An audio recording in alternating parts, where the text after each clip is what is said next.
කැලේ මැදට වෙන්න පුංචි ගෙදරක පුංචි පවුලක් ජීවත් වෙනවා. මේ පුංචි පවුලේ ඉන්නේ අම්මයි තාත්තයි පුතාලා දෙන්නයි. ඉතින් එක්කෙනෙක්ගේ නම ලියෝ. අනිත් එක්කෙනාගේ නම රියෝ.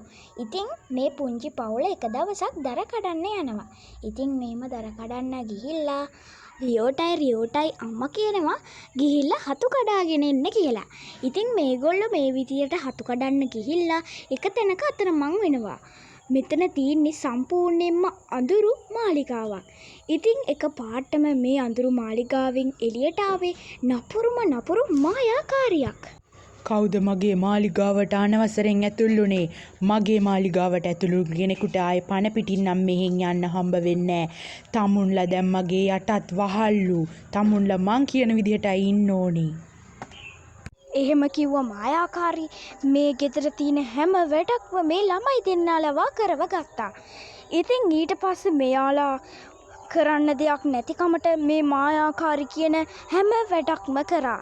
ඉතින් මේ විදිහට ඉන්නකොට මේ මායාකාරී මේ ළමයි දෙන්නව එයාගේ පණ වගේ ආරක්ෂා කරන නිදානි තියෙන තැනට එක්කගෙන ගියා. මේ කාමරේ සම්පූර්ණයෙන්ම තියෙන රත්තරන්. එක පාට එතනින් ළමයි කට්ටියක් මතුවුණා.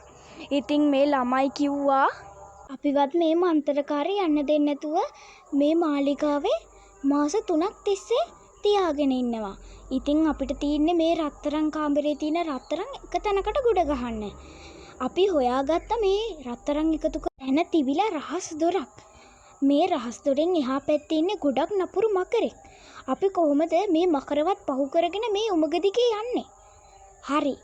ලියෝ මෙන්න මේ විදිහට කිව්වා. අපි මේ මකරව ලියමු. ඉතින් අපි මේ මකරට කියමු අපි ඔයාව ලියන්නම් අපිට මෙතනින් පැන ගන්න උදව් කරන්න කියලා. ඉතින් මෙයාලා මේ විදිහට උඹග දිගේ මකර ගාවට ගියා. ඉතින් මේගොල්ලෝ ගිහිල්ලා කිව්වා අපි ඔයාව ලියන්නම්. ඉතින් මේ මායාකාරයා අපිවත් ඔයා වගේම මේ මාලිගාවේ හිර කරගෙන ඉන්නවා. ඉතින් ඔයා අපිට උදව් කරොත් අපි ඔයාව ලිහලා ඔයාවත් බේර ගන්නම්. ඉතින් මෙහෙම කිව්ව ළමයි මේ මකරව නිදහස් කරා. ඒ අතරේ මායාකාරී මෙයාලගේ වැඩ බලන්න රත්තරන් තියෙන කාමරේට ආවා. එතකොටම හැංගිලා හිටපු මකරා මායාකාරීට ගිනි පිබලා එයාව විනාශ කළා. ඊට පස්සේ මකර පොරොන්දු වෙලා මේ ළමයින්ව එයාලගේ ගෙවල් වලට ගිහිල්ලා ඇරලෙව්වා. අනිත් ළමයිනුත් මකරගේ පිටේ නැගලා එයාලගේ අම්මයි තාත්තවයි හොයාගෙන ගියා.